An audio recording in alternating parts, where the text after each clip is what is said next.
Hello guys, good morning. Magandang araw sa inyo lahat. May recipe for today ay marag laham. Yung ano siya guys, alam niyo yung tupa? Yan. Nandito kasi ako sa ibang bansa kaya ganito yung luto namin.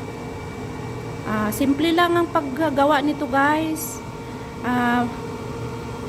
Maggisa lang ta o sibuyas, ahos o kamatis.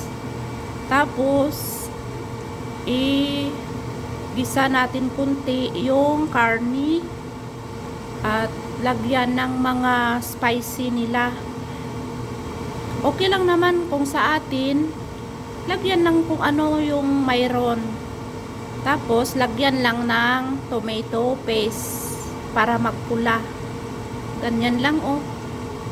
Yan, kaya pumula siya kasi may tomato paste na linagay ko. Tingnan nyo ang karni ha. Yan oh. Yan. Papalambutin pa humukon sa nato. Saka ilagay butang unya ang mga panakot niya. No? Butangan lang ni siya og patatas, carrots at saka kalabasa.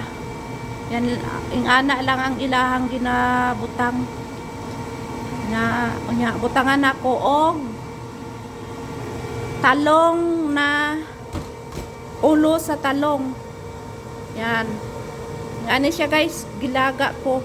Kay gi-freezer ni siya para maghumok. Ibutang lang ako unya sa kuan sa marag.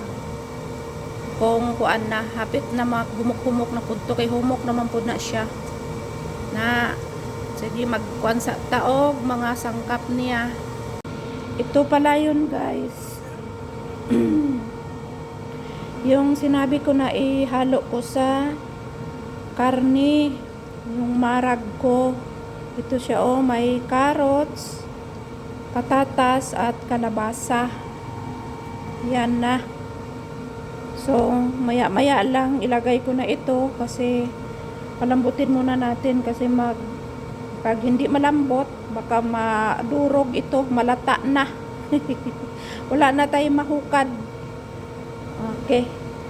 Ayun na guys, hindi ko pala napakita sa inyo kung paano ko nalagay ko na pala yung mga gulay.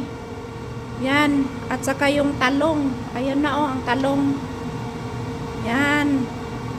Ulo ng talong. At saka lemon.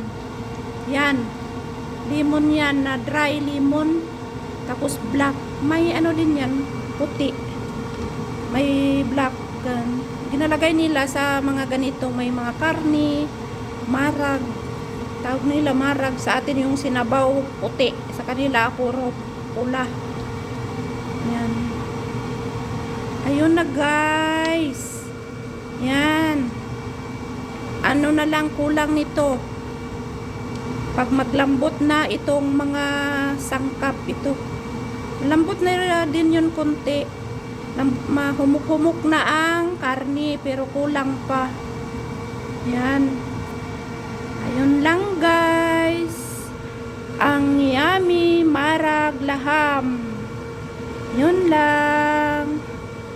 Please like, comment, share sa aking YouTube channel Mamu Vlog. Mamu din vlog pala. Please naman. Bye bye. God bless everyone.